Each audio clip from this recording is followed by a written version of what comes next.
Marshall in the middle. Welcome back to another NBC Room. I am your host, Ray from Loose and Reckless. I'm here with Big Dog Nate Aguanaga. And I'm also here with the wonderful, glorious, pretty man, sensitive heart, loving, caring, Top Will Marshall. We should have a in the background and cheering and stuff like that. Hold on. I got sound effects somewhere. Hold on. He said he's gonna put some sound effects on, man. Yeah, that's what we need. I gotta find some sound effects. Hold on. I see MB Original in the comment section already. There we go. Yeah, that's what we need. That's the energy we need coming in there. Hey, the MBO Original, he hit us up before we even started somehow. That was awesome. That's awesome. Seems like we got us a loyal content consumer.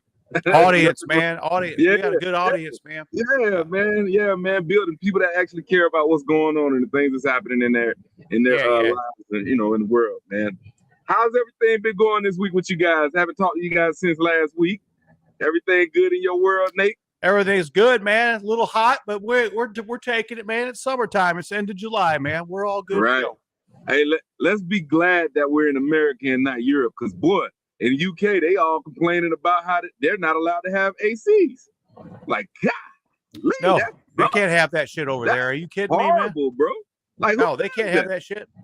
No, open your windows, bro. Yeah, when I was in Italy and Germany, that wasn't a thing. So I guess it's not a Europe-wide thing, but I guess it's just in UK. And another thing too, man, is when I was in Germany for 2 years, man, when you open up them windows, those windows, there's no screens on the shit either, man. So they don't even have screens on their shit, man. It's like, so you're going to open the windows to get some air in your place, man. And you're going to have every bug and every insect in your place too as well. Right. How's it going for you, Top? What's been up with you this week, man? So I got a new Tesla that self-drives itself all over the place. So really cool. So I went, and my mother-in-law is not my mother-in-law. If I say mother-in-law, she points a pistol at me. I'm like, okay, mother-in-law. So me and my little Wiregrass Harmony Brothers band. You see my little thing? Yeah. We played at the Hartford Senior Center today. Hartford Retired Living. I forget exactly what they're called, but it's a place where they live there because they live there, and It wonderful. We sang Christian hymns, and I sang originals like Catfish and Mama Told Sally Not to Go Downtown and Waiting on Friday. And we just had a blast. And Rose drove me in our new Tesla. She sat behind the wheel. She's 80 years old. She told Grok where to take us, and it was really cool. And then she just walk-ons after that, and we had dinner, and she paid. I'm trying to talk her into a new guitar amp, so Rose needs a guitar amp for sure. Yeah. Anyway, and then I came home, and so I stopped by. I got me some peanuts. I'm boiling me some peanuts. So if you like boiled peanuts from Southeast Alabama, the peanut capital of the world, I mean, come on. So everything's great in my life. Right? Everything's great in my life. Beautiful. Well, this weekend, man, me and my son, he's been my co-pilot for the last couple months during the summer. We stopped in Texas and surprised the hell out of my mother. You know what I mean? We had a great time. She fed us. So I probably gained about 10 pounds over the weekend. Easy. So we had a good time, had a blast. Talked a little bit about family matters and a little bit about what's going on in the world. And it's wild, hearing certain perspectives from individuals that, are either struggling with certain things or, how can I say, seeing the world through a lens that you just don't see, right? It's kind of ironic how that kind of works, man. It's like, it's always eye-opening to hear perspectives, especially when you can do it cordially in a way that, just kind of enlightens both sides, both parties. So with that being said, it kind of motivated me to bring some of the stuff today that we're going to talk about. And it's actually the dichotomy between the two sides and the unintended consequences of certain aspects of, you know, wanting to do good and wanting to do better for others. You know, it's kind of weird how that works, man. So with that being said, a little bit long-winded, I want to highlight, if you'll share my screen top, I want to highlight this article that caught me, well, not article, but event that happened Thursday through Friday in Chicago, all right? And also in another situation that did happen recently, but I just wanted to highlight some of the things that our good-natured people or good-natured friends on the opposite aisle of things tend to do and push and want for and ask for, but don't realize the unintended consequences of the actions. And we'll get more into specifically how this happens or my perspective, because me and my mother had a deep conversation on where we come from. And this is kind of reminiscent of that area. So, rash of deadly shootings overnight. 8:30 right now, following developments from a rash of deadly shootings overnight in Chicago. Yes, we're talking about 6 shootings in the span of just 7 hours. They happened really speckled throughout the city there. A total of 5 people were killed. Brittany Trulis is live to break this all down for us with a timeline. Brittany, good morning. Yeah, good morning, guys. Those shootings all spanning just about 7 hours. And on top of those 5 people killed in these 6 shootings, 4 additional people were also shot, including a 13-year-old boy. And aside from the shootings, a person was also stabbed overnight. But let's get into these shootings. They happen across the city, north, west, and south sides, all seeing violence. 9 total people were shot overnight. That first shooting happening at 69th at Ellis and Hyde, at 59th and Ellis and Hyde Park. Police say a man and a woman in their mid-20s were found in a vehicle, shot in the head, both dying at the University of Chicago Hospital. Investigators recovered a gun there, though. That second shooting, just over an hour later at Hamlin Boulevard in Adams, a 49-year-old James Gooden was walking on the sidewalk, and a 13-year-old boy was in a parked vehicle when 2 people started shooting, according to Chicago police. That 13-year-old boy was shot in the foot. He was taken to an area hospital in good condition. 49-year-old Gooden, though, shot in the head and did not make it. He is the only victim identified overnight. 4 other people were also shot while sitting in parked vehicles overnight, just after 11 p.m. on South Shore Drive, just south of 53rd Street. A 25-year-old man and woman were in a parked vehicle when police say a passing car started shooting. The man was shot in the stomach and died. That woman, though, is expected to recover. The last fatal shooting of the night also happened in a parked vehicle. Police say a 21-year-old was sitting in the car when someone walked up and started shooting in the Uptown neighborhood. The 21-year-old shot in the neck and died.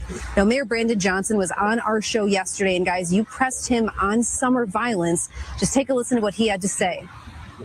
The violence that's going down has to be replaced with the investments that are going up, right? $2 billion on the west side of Chicago, $2.6 billion on the south side of Chicago. And so I believe over time, you know, we'll see that gap close between what is happening in reality and what people are actually experiencing.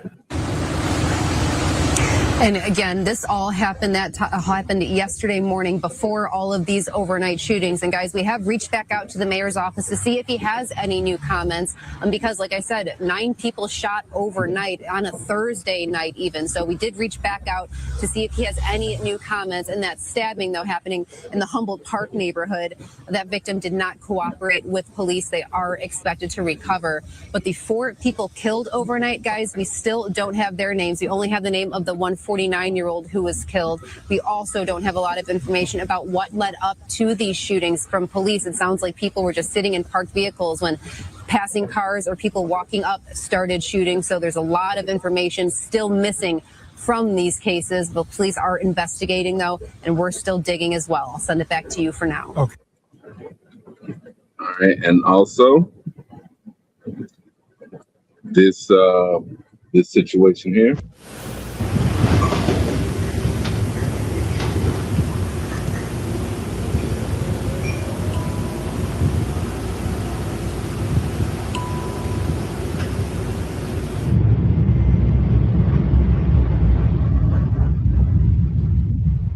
Free on cashless bail. Released him with just a written promise to show up for court. He had 34, had 2-decade history of violence. 2 decades. Said his mother said he was schizo. And he was a free man. Right up until the moment said he viciously stabbed her.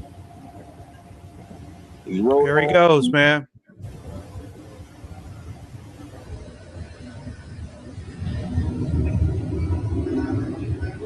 Kind of heartbreaking how she looks up at him after the fact, not even realizing that she's dead already, but she just sits there and cries.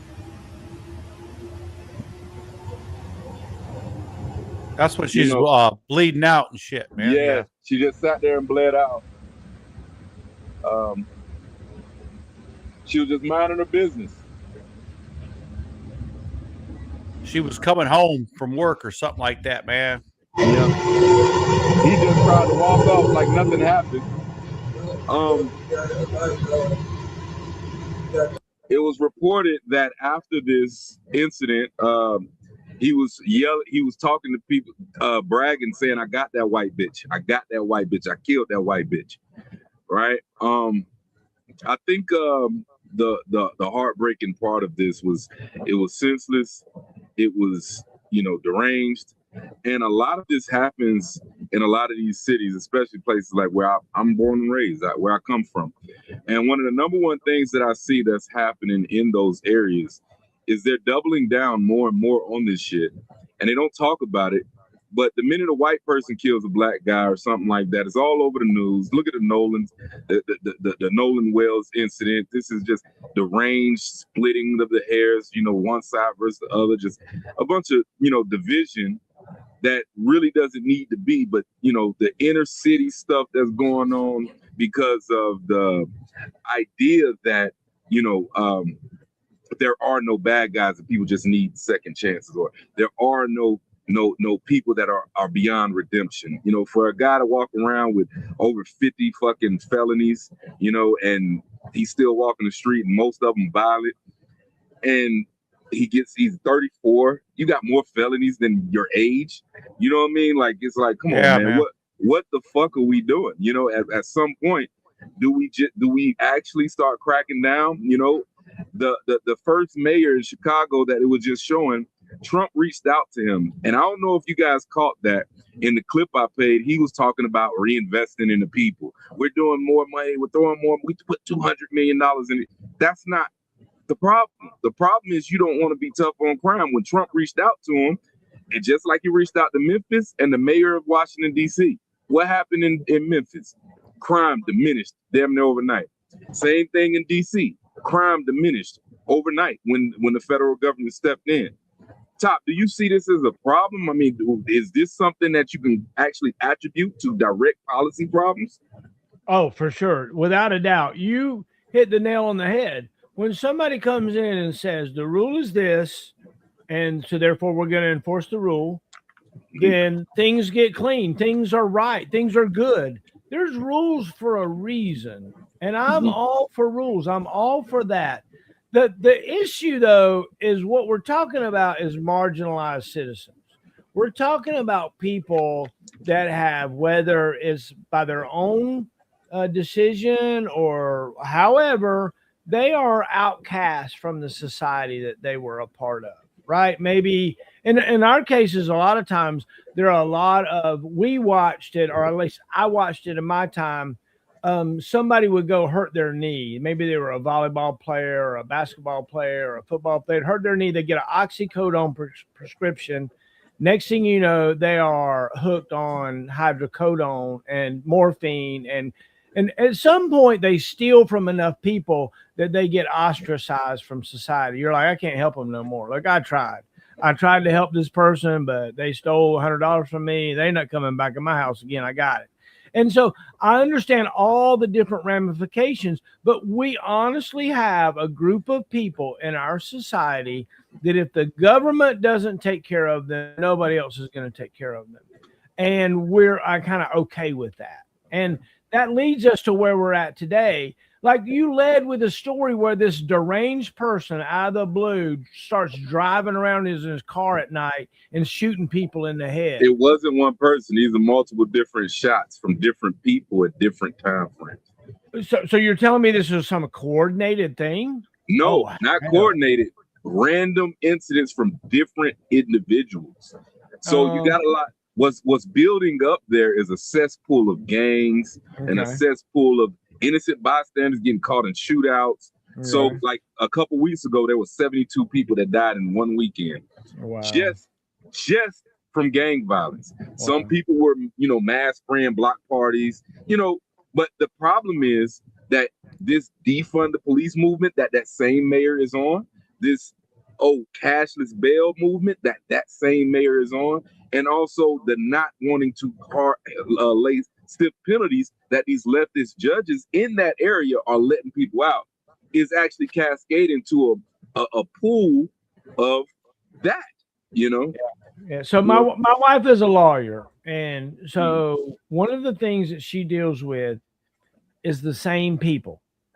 It's the same people. It's the same group of people. It's like if the sheriff sees this particular car driving down the road in our little community, the sheriff knows two things. One, Jamie's driving it. Jamie's on meth.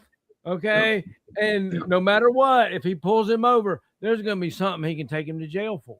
The problem is once all that happens and that guy goes to jail, it's the same situation all over again. You can't lock the guy up forever for just, I just like to smoke a little meth. Y'all leave me alone over here. I ain't stole a doggone catalytic converter in 5 days now. and it's that kind of attitude. My wife has cases that break my heart. My wife has cases where there's 30 animals that are uncared for and dying on a property. And a lady that is mentally not. All this lady is able to think of, honestly, in her whole life is, I love cats. I love cats. I love cats. But she has no income so she can feed cats. She just ends up with more cats than she can handle. But our society is a group of people, and at the end of it, it's nobody cares enough to make the rules enforced, right? If my daddy didn't enforce the rules when I was a kid, I would have turned into chaos. And so thank God my daddy enforced the rules. If we rely on the government to enforce the rules, then by golly, we've got to enforce the rules. And that means you got to put your ass in jail for a while till you shape up. What say you, Nate? I'll tell you what, man. Here's the deal, dude. The United States government started shutting down mental health facilities across this country. Okay. And you're going back to like the early 1970s, man, probably even in the 60s under JFK. Remember, my father's mom was in a mental health facility. My father's mom was. Yeah, remember. So sure. My father worked for the Department of Mental Health in the state of Michigan for 40 years and retired from the Department of Mental Health.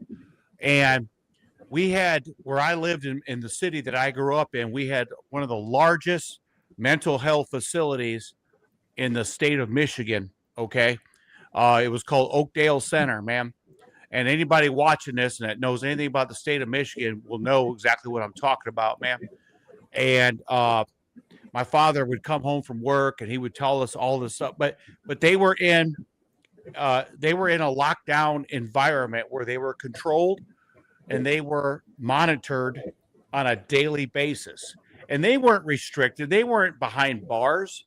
I mean, maybe some of your more violent individuals, but they weren't behind bars, man. Like my dad was in charge of taking these individuals and taking them out recreation centers and stuff like that, just for them to be part of, try to get them back in society, man. So it started back in the late 60s into the 70s into the 80s, and I watched it happen. And they closed that facility down and they put these individuals into our society, man. Now, Ray, Will, what is the one, and ladies and gentlemen, what is the one variable of this whole scenario, man? These blue states and these blue politics, man, it's the same thing, man. They want these people out in society, and I'm Christian, man. I'm Catholic, man. I understand it, dude. But some people have to be under control, man. They have to be medicated. They have to be under constant 24-hour supervision, man. But these blue states, these blue cities, they put these individuals into society, and this is the outcome, and this is the reality that we're living in right now. And you're going to see it every single day, man. And we've been watching it for 2 decades now, since the U.S. government has started shutting down all these mental health facilities across the country, man. And that's the reality of it, brothers. You know, I definitely get where you're coming from, especially when it comes down to the blue cities and the blue policies. Talking to my mother this weekend, what I've come to think in my mind is the voter of the blue policies, right? The voting bloc of the blue policies tend to be very big-hearted, well-intentioned voters, okay? I think even a lot of the representatives, for the most part, seem to be but ironically, I also think there's something more nefarious going on with the leftist party.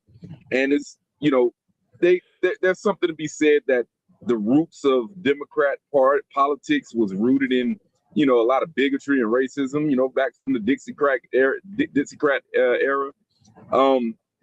Ironically, I think that's kind of showing this dichotomy. And I got 2 polarized examples of the new generation of Democrats that's actually leading the charge, that the big-hearted individuals are actually voting and sending to Washington. All right. So with that being said, the reason why I want to highlight this lady here, Jasmine Crockett, me and my mother got in a little bit of a disagreement about this lady, right? Scuttle. Yeah. She thinks that this lady is actually good for black folk. She thinks that this lady reminds, you know, my mother grew up in a time where she was in the first generation of desegregated kids in Florida, in Bartow, Florida. So her perspective, she tells me stories about remembering getting on the bus and first day getting to the school, the little kids was throwing rocks at the bus and throwing rocks at the black children coming into school. So she kind of harbors a little bit of disdain in a way. But the problem is that energy has passed on, and this is what's starting to take over the country.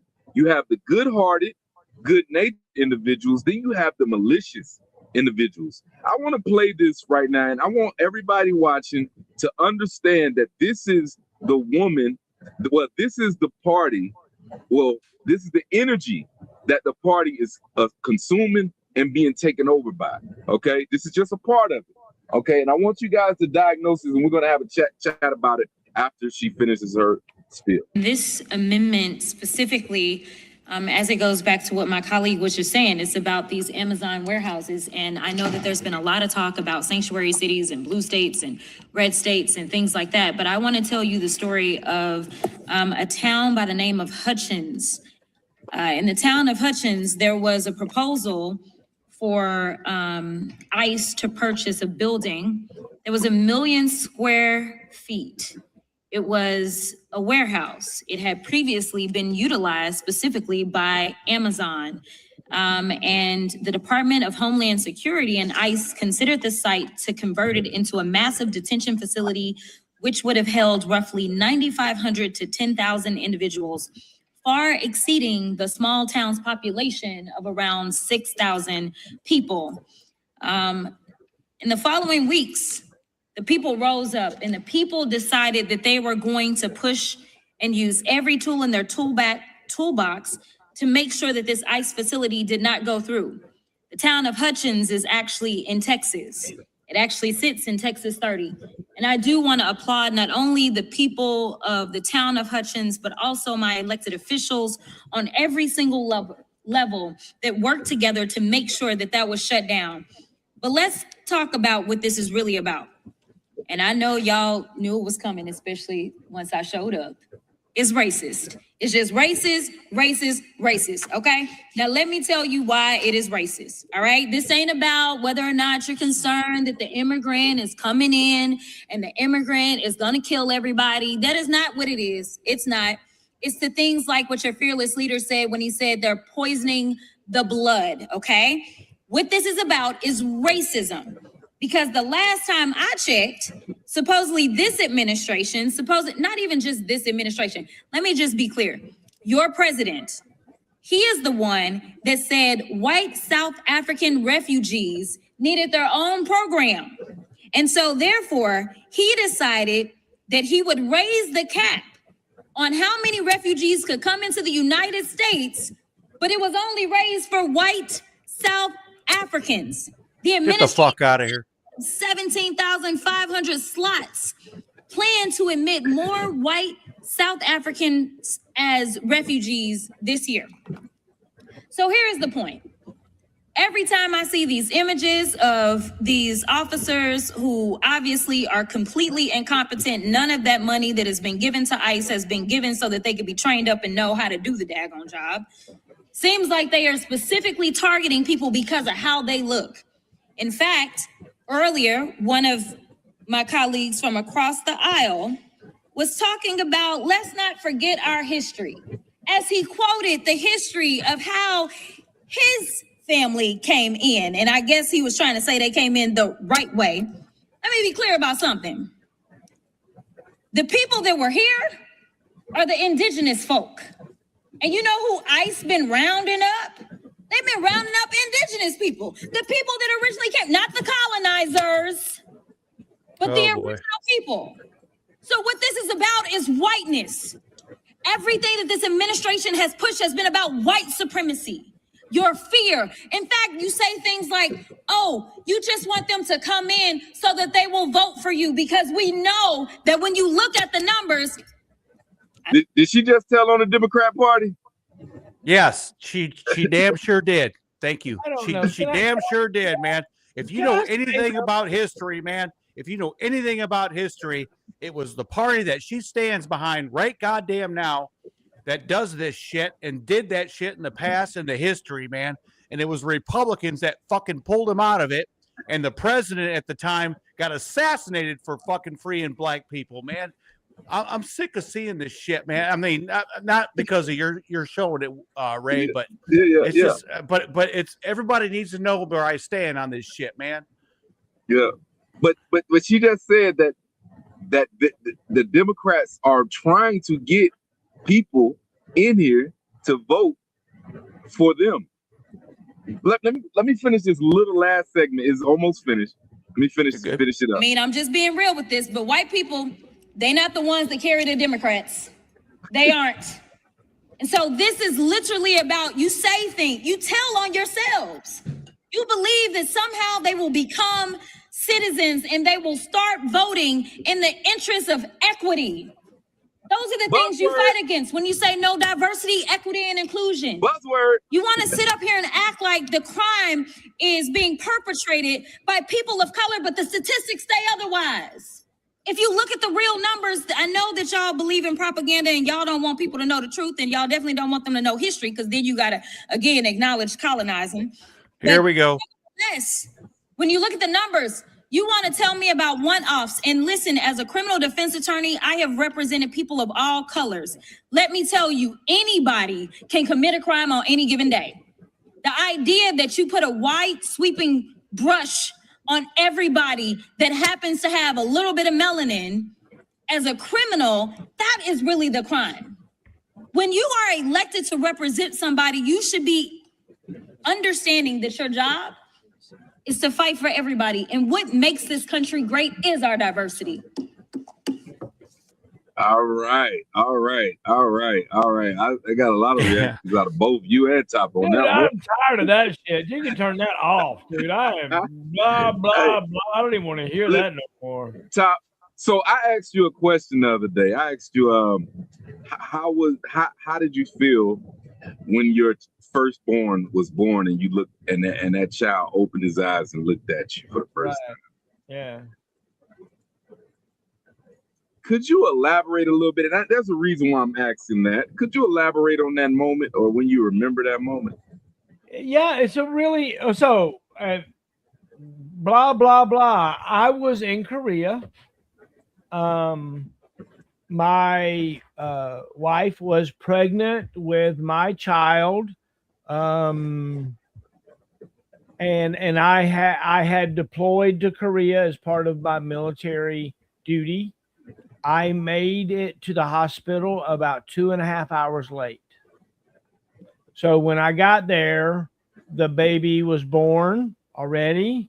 Aaron was in the incubator, and I went in and I saw Annette, who turned out to be my wife's Lamaze partner in absentia, because I took the classes before I left and came back. And anyway, long story short, I looked at Annette, I gave her a big hug, I gave Ginger a big hug, and then they brought Aaron in, and I looked at her, and I'm gonna tell you, it was numb. It was very numb.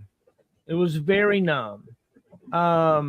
It was special in a way that you see your creation. But if I look back on it, I think I missed something in that. If I'm honest with you, I missed something in that situation. Of course, I had been on the airplane for 23 hours at that point, and taxi, and it was just but I definitely remember the blanket, and of course Erin's my treasure, right? She's a doctor. She has 2 grandkids. She lives basically just right down the road from me. She's absolutely amazing. She's got a great marriage and a great life. I'm so proud of my daughter. That's wonderful. Wonderful. Nate, what about your experience? Experience on the birth of your first child. Oh, my first child, man. She was just little, man. I gave her a bath the first time. She was only that big, man. And I had to go I was home on leave in Michigan, and then I had to I had to go be a drill sergeant for 2 years, man. So I was gone 7 days a week, man. You know how that shit is, man.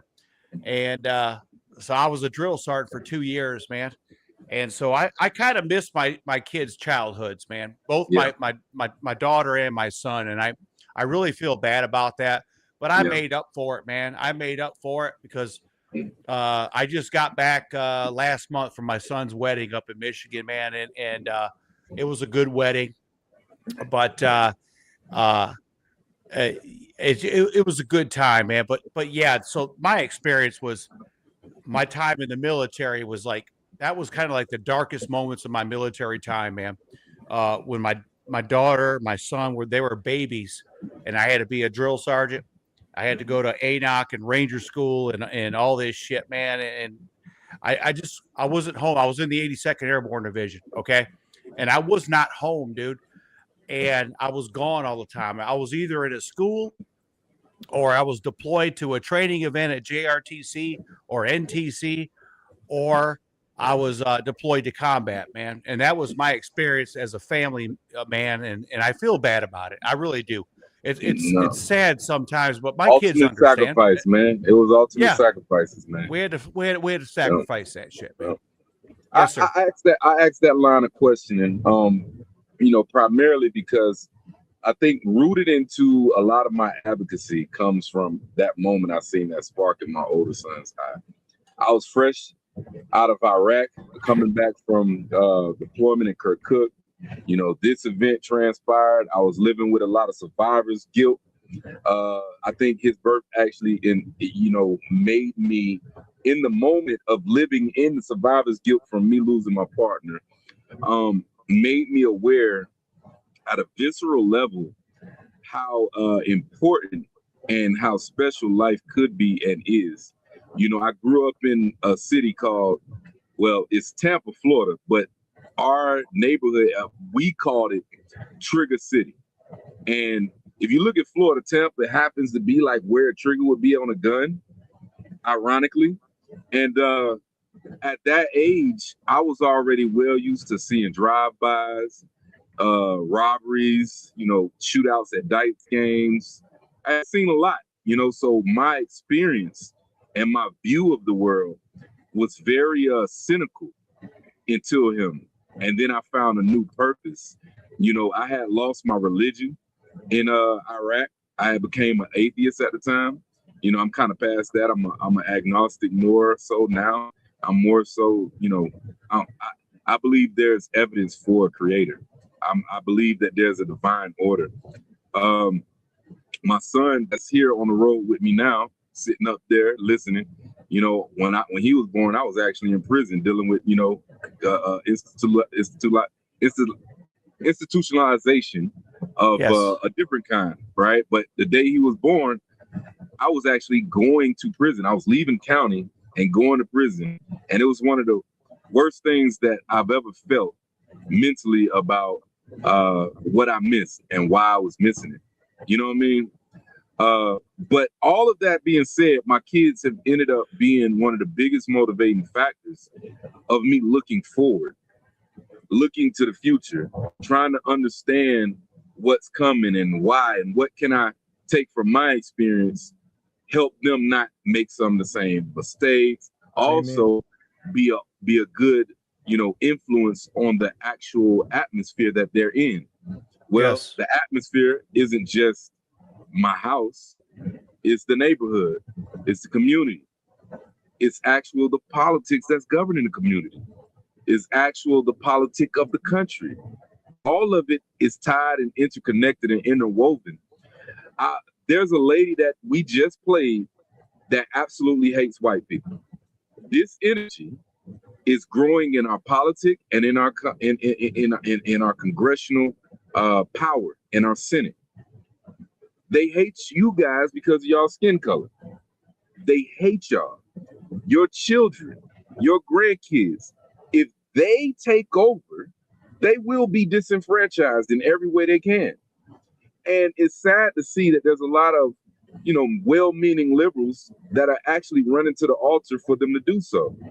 And not all of them feel that way that woman feels about the vengeance on the whitey. Not all of them feel that way. Most of them are just being manipulated by Marxism, the 1619 Project, the idea that, white men came from Europe and just acted a straight ass on all the Native Americans, skipped the 400 years that they were here living peacefully with multiple different tribes. Skip all of that. Right. How Thanksgiving was even created, man. Right. That, They want to skip all of that. But the purpose of me coming online and consistently doing what I do is mostly because I want to try to help and affect some kind of change towards the future in a way where there is a harmonious outlook, where there isn't government overreach, where there isn't people with this type of idealism constantly trying to divide us on identity lines, on, this person wants to make a profit. Dumb shit. You shouldn't hate somebody because they want a profit. So I say all of this. You wanted to say something, Nate? Oh, no, I was just going to agree with you, but here's the problem, man. It's not just Crockett and all those individuals. What we have in the House of Representatives and even in our Senate now, which is dangerous, very dangerous, man. We have individuals that actually that are Islamic extremists that hate our country. So take away the white against the black, or the black against hating white people. And I agree with you, man. I've seen her coming a long time ago. But the problem is now what we're dealing with, we have Islamic extremists that you and I sitting right on this panel, man, had to fight against in other countries, man. And they're right here, and they're in the legislative branch of government, man. Right. And that's dangerous, man. And they hate our country, dude. Right. They hate everything about you. They don't care that your skin's black. They don't care that I'm Mexican, man. They don't give a shit, dude. Right. They hate us. Right. Put it in perspective. The ground zero of 9/11, where we always say, remember, right?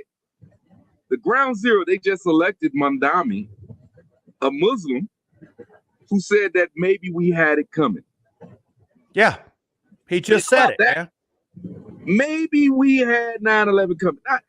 Who cares, whether or not you feel like, how we used to speak in like 2003, 2005, that, it's an inside job and, all that other good stuff, the conspiracies that go around it. There's a lot to be said in that. But the idea that you have a sitting mayor now saying at ground zero, the capitalist capital of the world, that capitalism is bad. He agrees with Sharia law. And we might have had 9/11 coming. That's some real weird shit for Americans to be voting in. In my perspective. Right. So on the flip side of that, I have 2 more clips to play. It's real quick. Some quick. Hold up, brother. Yes, what did MB Original just say, man? Can you put that up there, Will? Individual was better and nice way to categorize them, because I got different words for them, Nate. oh, got you, man. He was like, I'll take it a little bit further than you, man. You're being I nice, got you, man. I'm just being, I'm being professional, man. Shit, man. Maybe I should have been an officer or something, man. Shit, man. Watch out. Let me shut up, man. Let me shut up. Be a colonel. So last week we had 2 major interviews. I'm gonna play this little short real quick, and part of the interview following that, this person from the short is the national DSA co-chair, and then the next one is the New York City DSA chapter co-chair. I want you to hear what this 200,000 strong member organization, with many of these people being elected, I want you guys to hear what their platform is. Okay. Abolish the Senate. True. Okay. Replace the presidency and Supreme Court as we now know them. Yep. Oh, yeah. Abolish ICE. Absolutely. Abolish border legally. As a long-term plan. Yep. Defund the Pentagon. Absolutely. Abolish prisons, at least in large part. Yeah, again, that as part of a long-term program, yeah. Okay, so no prisons. Or public ownership of most large corporations. Yeah, absolutely. Okay, so we're going to put up on the screen a few of the things that are part of your platform, and I want to ask you, just give me sort of a true or false on these. Abolish the Senate. True. Okay. Presidency and Supreme Court as we now know them. Yep. All right, and this one here, this is the New York chapter DSA co-chair. She sat down with an interview. Let's go through a little bit of this. If you guys want to interject and have something to say on it, please do interrupt. Let's play it for a second. Race after victories in this year's congressional primaries. Their agenda includes getting rid of the United States Senate, letting Congress choose an executive and judiciary to replace the president and the Supreme Court, amnesty for all immigrants, ending deportations, defunding the Department of War, a wealth tax, and passing a Green New Deal, among others issues there that you see up on the board. So with that, we bring in Gustavo Cordillo, co-chair of the New York City Democratic Socialists of America. Thank you for joining us. Obviously, this is a really hot topic right now. Thanks for inviting us. Thank you for being here.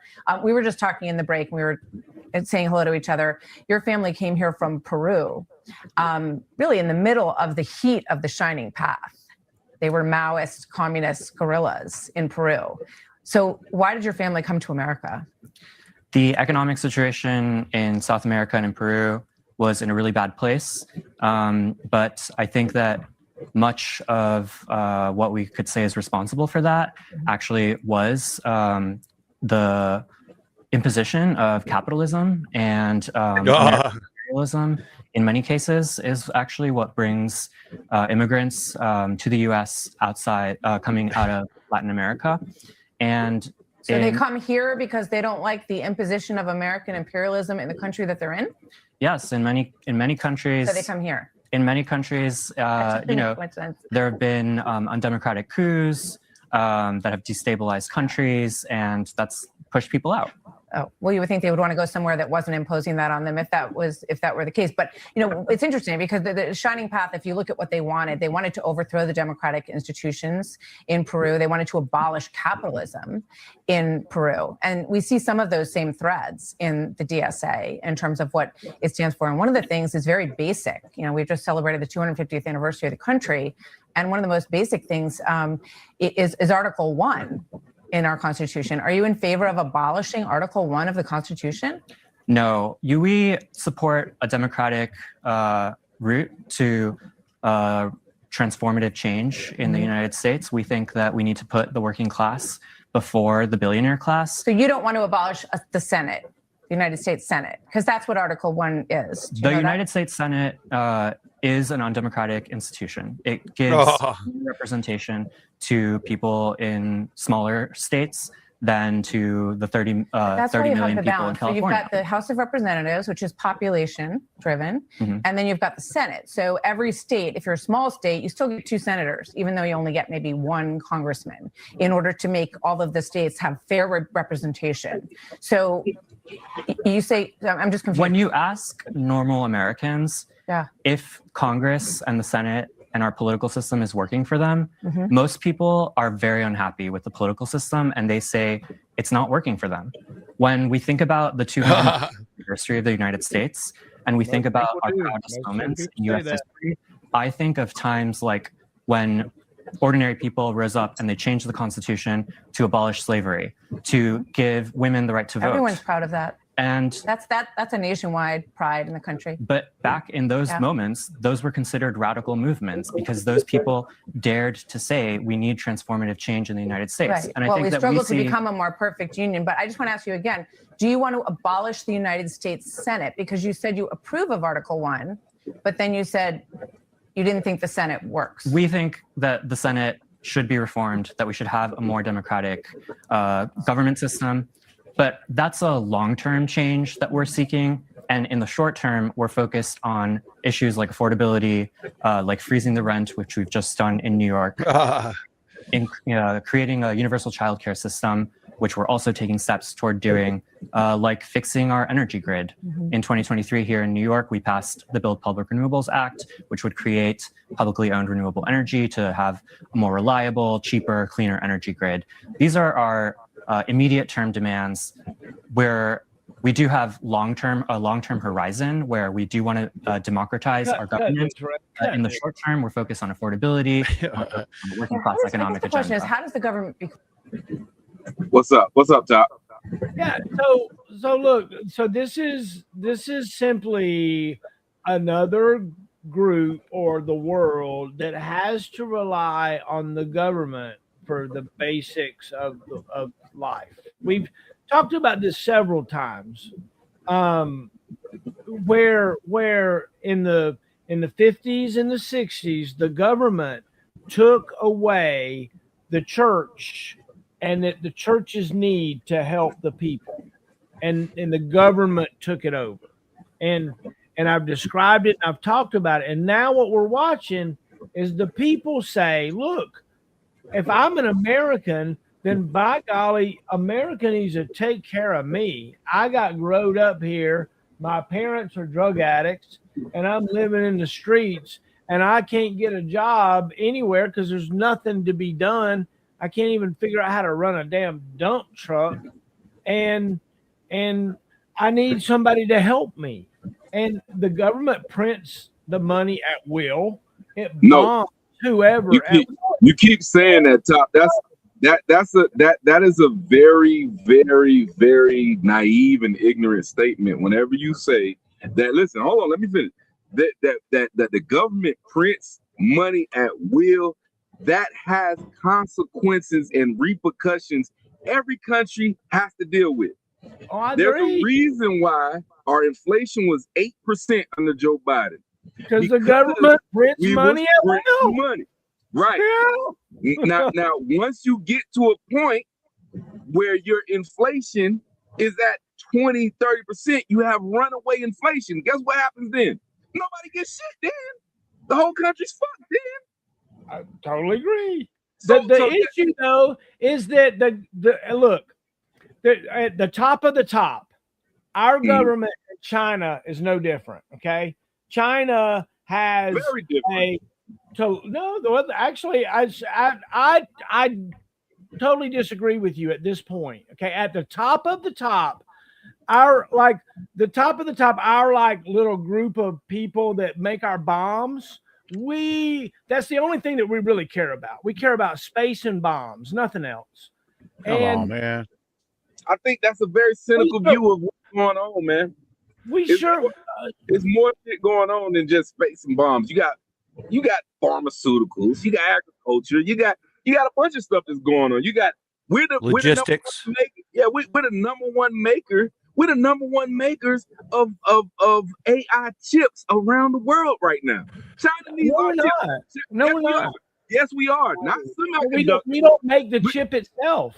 We do. I just listened to an article today and an interview today with Elon Musk, and he was talking about how China has doubled our energy output. That's their strength. We have doubled the world's chip output.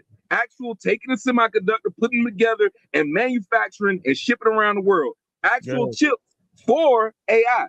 There's a lot of things that's going on other than bombs, man. We sell weapons, of course, but those are mostly that's literally 14% of the budget. That ain't shit. That's nothing. We spend 15% of the budget on Medicaid. We spend 15% on the budget on social programs. Now, so all the more reason if we would decide that basic health care could be something that our nation provided, then we could spend less on health care by making some basic things taken care of for everybody.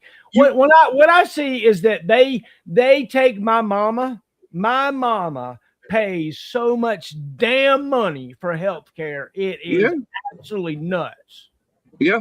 What would she have done 100 years ago? What would she been doing?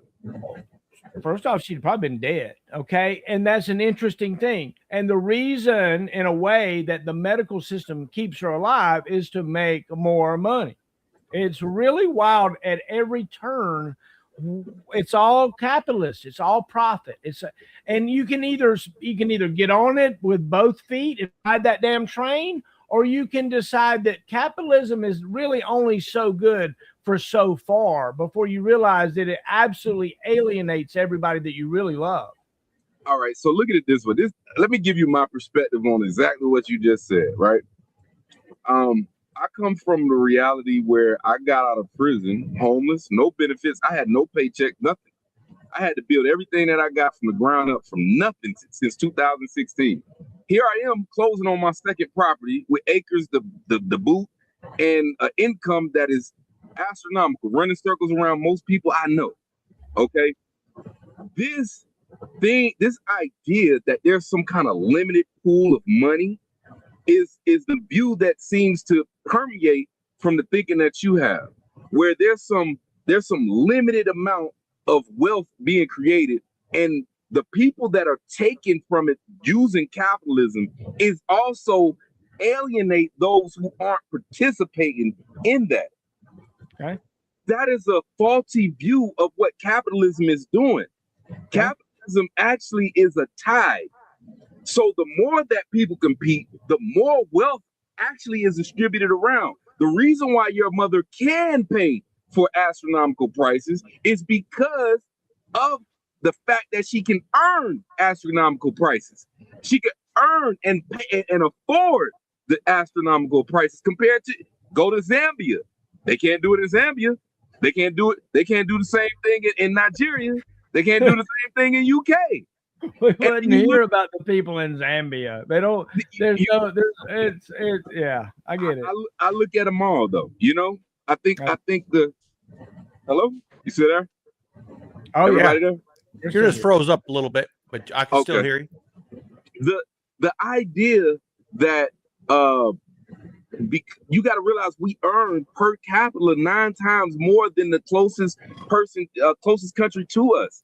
So of course, it seems like you say a reasonable price. What is a reasonable price to everybody else? To everybody is different. Well, my mom went to this doctor. This doctor said, in order to fix this problem, you need this drug. This drug costs $1,300 per pill, and you need to take it once a week. So maybe you might qualify to get this pill. And so here's what you do, and you fill out these forms. So I was brought into it. I helped my mama fill out the forms. We sent all the little forms, and I mean, my mama was like worked up. If I don't take this pill, I'm gonna friggin' die. And so we got our little bit of money together. We ended up spending 4 weeks. We bought this pill. I mean, it's thousands of dollars we bought these damn pills. Yeah. And we sent our money in and we got the pills. And a couple of weeks into it, she got a letter that she was now sponsored and that she didn't need the pill. She didn't need to pay for the pill anymore. They would begin to pay for it.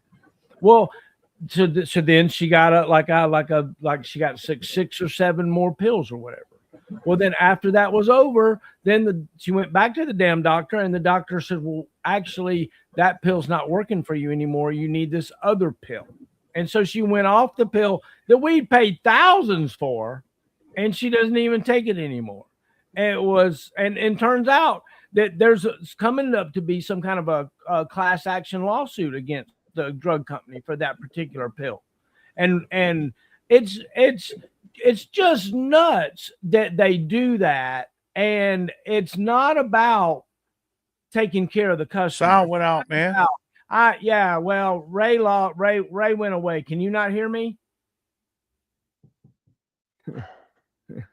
It's so funny. This world we live in is absolutely hilarious. I love you guys. I love you guys. We'll talk to you later, man. Marshall in the middle.